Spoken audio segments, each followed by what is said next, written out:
Your child has more energy than the whole rest of the family put together. They run harder, they hug harder, and they melt down so much harder too. You have tried saying calm down to them 100 different times by now, and every single time, somehow, it changes almost nothing at all. But here is the one thing that developmental psychologists deeply understand, and that most exhausted parents simply never get told: that enormous energy is not a flaw you have to fix in them. It is a temperament you get to gently channel, and the way you channel it is never ever a lecture. It turns out to be a game. Chapter 1. The Exuberant Brain. Researchers actually have a specific name for these particular kids. They call it an exuberant temperament. It is an early, deeply biological form of personality, wired right into the developing brain from the very beginning. Your child never once chose it. They were simply born with the volume turned all the way up. And here is the part that really matters for you.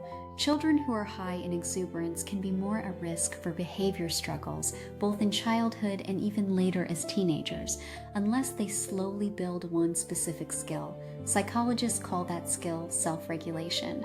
It is simply the ability to stop and to think before acting on a strong feeling. So how on earth do you actually teach a 5-year-old to stop and think? It is really not something you can just demand on command, and the answer is never saying calm down, because calm down is abstract, and it is almost completely impossible for a young brain to actually do.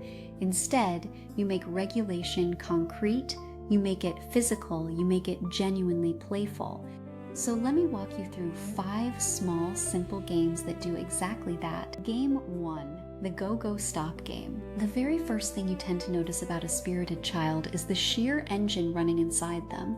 Sometimes all that overzealous energy spills straight over into pushing, grabbing, and running flat into the other kids. But there is no bad intent anywhere in any of it. It is just pure, completely unregulated go. So instead of fighting it, name it out loud. I like to call this one the Go-Go Stop game. You tell them, wow, you have so much go inside you today. Green light means go, run it all out over here. Then you say, okay, time to switch on our yellow light and slow it down. Cut out a bright green circle, a yellow one, and a red one. Then simply practice it together, going, slowing, and stopping. The pure playfulness of it is exactly what actually works when nothing else seems to, especially in the moment they race too far ahead of you outside. And soon enough, the colors quietly do the work for you.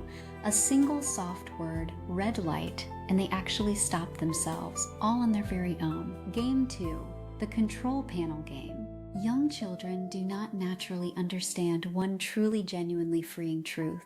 They are the ones who are in charge of their feelings. Their feelings are not the ones in charge of them. Emotions are only temporary things. They rise and then they pass. And the child is the one quietly holding all of the controls. In the wonderful book Whole Brain Child, the authors describe an upstairs brain and a downstairs brain. To make that idea real, I started calling a child's inner self their control panel. So when my child shouted, "I want to punch something," I just said, "Uh-oh, sounds like your control panel is on the fritz. How can the two of us switch it back on?" And they actually stopped and thought about it, and then quietly said, "I can flip my mad switch off." So that is just what they did. They flipped off the mad switch, flipped on the deep breathing switch, and then the two of us gently talked about what had happened. You are not the one stopping the big feeling for them anymore. You are quietly handing them the switch and gently trusting them to reach out and find it themselves. Game 3, the Comfort Bubble game.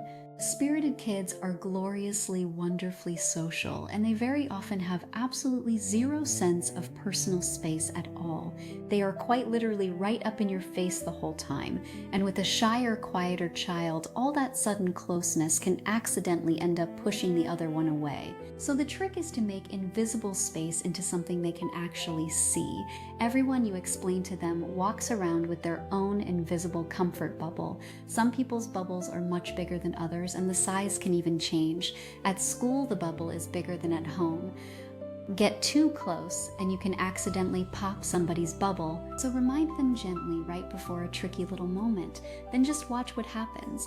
One child I know suddenly remembered a classmate hated being hugged, so instead he walked up and asked to hold her hand. She gave him the biggest smile. He had connected, fully on her own terms. These tiny moments are not small at all. They are the very first building blocks of every warm, healthy friendship your child will ever go on to make.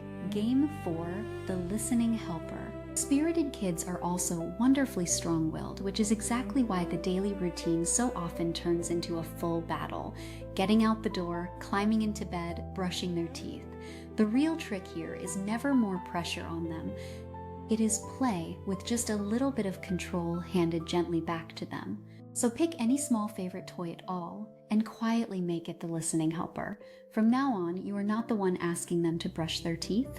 The little toy is the one asking instead. That one tiny shift can flip stubborn, dug-in refusal into genuine giggling cooperation right at bedtime. And then, when they react to something without thinking first, add one quiet little question. Did that just make it better, or did it make it worse? Most of the time, deep down, they already know. And with enough practice, they slowly start asking it themselves before they act instead of after. It is the quiet difference between controlling them and slowly handing all the controls right back to them. And that small gift quietly lasts them their entire lifetime. Game 5, the reset outside move. We spend so much of our day telling these kids to calm down, to settle, to be quiet. So next time, try the exact opposite instead. When your child comes barreling in wild and out of control, match them. Roughhouse together for 5 or 10 minutes.